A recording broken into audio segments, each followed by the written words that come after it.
Hello students, welcome to you all in the fourth part of the first chapter in the book Footprints Without Feet, first chapter, A Trimp of Surgery.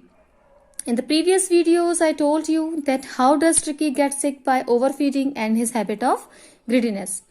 And Mr. Harriet strictly suggested to Mrs. Pampery to be hospitalized him for about a fortnight in his surgery.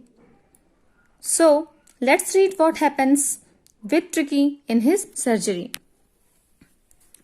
At the surgery, the household dogs surged around me. जब mister Harriet tricky को लेके अपनी surgery में जाते हैं, the house hold dogs, तो already उनकी surgery में जो डॉग्स पहले से थे, surged around me. Surged means a sudden strong feeling. जितने डॉग्स थे वो सारे के सारे उनके पास आ गए चारों ओर. Tricki look down. ट्रिकी ने उनकी ओर देखा. At the noisy pack with dull eyes. किसकी ओर देखा? At the noisy pack. Pack means a group of wolves और डॉग, यानी वुल्व्स के झुंड को और डॉग्स के झुंड को पैक कहा जाता है. It's a collective noun. तो ट्रिकी ने उन सारे डॉगीज की ओर देखा विद डल आइज से. एंड व्हेन पुट डाउन, और जब उसे नीचे रखा गया ट्रिकी को, ले मोशनलेस, उसमें कोई भी हरकत नहीं थी. On the carpet the other dogs, तो सारे के सारे जो डॉग्स थे, after sniffing round him for a few seconds, तो फ्यू सेकेंड्स के लिए, कुछ देर के लिए वहां के बाकी जितने भी डॉग्स थे उन्होंने ट्रिकी को स्निफ्ट किया. Sniffed means to smell something by sniffing, सूंघना. उन्होंने ट्रिकी को सूंघना शुरू किया कुछ सेकेंड्स के लिए. डिसाइडेड, और ये डिसाइड कर लिया, he was an uninteresting object and ignored him. जब उन्होंने देखा कि ट्रिकी में कुछ मोशन ही नहीं है, ना तो हिल रहा है, डुल रहा है, बस लेटा हुआ है, तो उसे अनइंटरेस्टिंग चीज समझ के सारे डॉग्स वहां से उसे इग्नोर करके चले गए. I made up a bed for him in a warm loose box next to the one where the other dogs slept. तो मिस्टर हैरियट ने ट्रिकी के लिए रहने के लिए एक बेड लगाया, और वो बेड कहाँ लगाया गया? जहां पे बाकी डॉग्स रहा करते थे, ठीक उसके नेक्स्ट बगल में. फॉर 2 days, 2 दिनों तक, I kept an eye on him. Mister Herriot ने ट्रिकी के ऊपर नजरें रखी in sense to observe seriously, किसी को ध्यान से देखना कि वो क्या कर रहा है. टू वॉच केयरफुली, ये एक आपका फ्रेज है. For 2 days I kept an eye on him, giving him no food. इस 2 दिनों के दौरान, ड्यूरिंग दीज 2 days, जो मिस्टर हैरियट हैं, गिविंग हिम नो फूड, उन्होंने ट्रिकी को कुछ भी खाने के लिए नहीं दिया, बट लेकिन प्लेंटी ऑफ वाटर, उन्होंने ट्रिकी को खूब सारा पानी दिया. At the end of the second day, he started to show some interest in his surroundings, and on the third he began to whimper when he heard the dogs in the yard. 2 दिन तक जब उसे खाना नहीं दिया गया, खूब सारा पानी दिया गया, तो he started to show some interest. तो सेकेंड डे उसने अपने आसपास के सराउंडिंग में ट्रिकी ने थोड़ा इंटरेस्ट दिखाना शुरू किया. और third day he began to whimper. whimper means होता है टू क्राई सॉफ्टली, धीरे धीरे बोलने की आवाज जो आती है, दैट इज कॉल्ड whimper. जैसे दर्द के मारे हल्का सा करहाते हैं, या फिर जब आप बीमार होते हैं तब. When he heard the dogs in the yard, जब उसने बाहर यार्ड, आंगन में अदर डॉग्स के बार्किंग की, भौंकने की आवाजें सुनी, तो ट्रिकी की मूवमेंट होना शुरू हो गई. When I opened the door, और जैसे ही मिस्टर हैरियट ने दरवाजा खोला, tricky trotted out and was immediately engulfed by Joe, the greyhound, and his friends.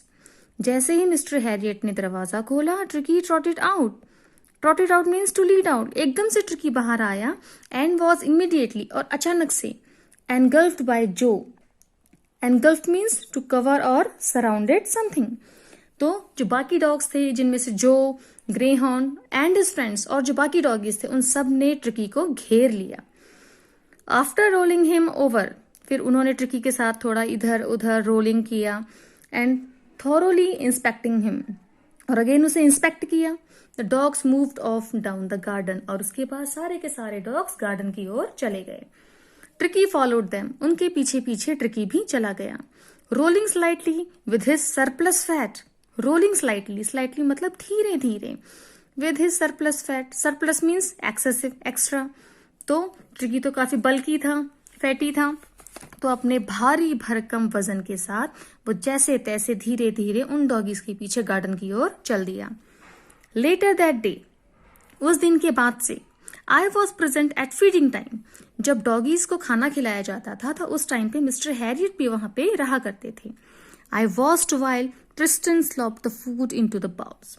तो मिस्टर हैरियट देखा करते थे जब Tristan slopped the food into the bowls, जब उसमें खाना डाला जाता था बाउल्स में डॉगीज के लिए। There was the usual headlong rush followed by the sounds of high-speed eating. Every dog knew that if he fell behind the others, he was liable to have some competition for the last part of his meal. जब सारे doggies को bowl में रख के खाना दिया जाता था तो सारे डॉगीज के जो हेड थे वो नीचे झुके रहते थे। क्यों? सारे डॉगीज को ये पता था कि अगर वो खाना खाने में जरा सी भी देर करेंगे तो हो सकता है कि मील के लास्ट पार्ट को खाने के लिए उसे अदर डॉग के साथ कहीं कंपटीशन ना करना पड़े। तो इस वजह से सब लोग खाने में बहुत ज्यादा बिजी रहते थे। When they had finished, और जब सारे के सारे डॉग्स अपना खाना फिनिश कर लिया करते थे, tricky took a walk round the shining bowls. तो जो एम्प्टी बाउल्स थे, जो अदर डॉग्स के द्वारा जो खाली किए गए बाउल्स थे, उनके चारों ओर चमचमाते हुए बाउल्स के चारों ओर ट्रिकी घूमा करता था। लिकिंग कैजुअली इनसाइड वन और टू ऑफ देम, उनमें से एक या दो बाउल्स के अंदर ट्रिकी उन्हें लिक किया करता था, चाटा करता था। Next day an extra bowl was put out for him and I was please to see him jostling his way towards it. और उसके अगले ही दिन मिस्टर हैरियट ने ट्रिकी के लिए एक एक्स्ट्रा बाउल वहां पे रख दिया और मिस्टर हैरियट को ये देख के बहुत खुशी हुई। I was please to see him जॉस्टलिंग।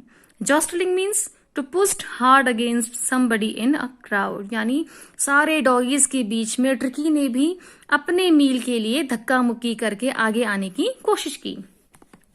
From then on, उस दिन से हिज प्रोग्रेस वॉज रैपिड, उसकी प्रोग्रेस रैपिडली जल्दी जल्दी होना शुरू हो गई। मीन्स ट्रिकी रिकवर होना शुरू हो गया। He had no medical treatment of any kind, but all day he ran about with the dogs. उसे किसी भी टाइप का कोई भी एक्स्ट्रा मेडिकल ट्रीटमेंट या मेडिसिन नहीं दी जा रही थी, लेकिन बस वो सारा दिन all day he ran about with the dogs, joining in their friendly scrimmages. He discovered the joy of being, वो सारा दिन अदर डॉग्स के साथ बस खेला करता था, इधर उधर रोलिंग किया करता था। He discovered the joy of being bowled over, trampled on, squeezed every few minutes. वो जान गया था, ट्रिकी ये समझ गया था कि किस तरीके से जॉय, खुशी कैसे मिलती है। मतलब खाते समय फीडिंग टाइम में अपने बाउल के लिए, अपने मील के लिए हमेशा क्या करना, कंपटीशन करना, ट्रैम्प्ड ऑन, एक दूसरे के ऊपर उछलना, कूदना और खेल खेल में जीतने की भावना रखना, ये सारी चीजें ट्रिकी वहां पे सीख रहा था।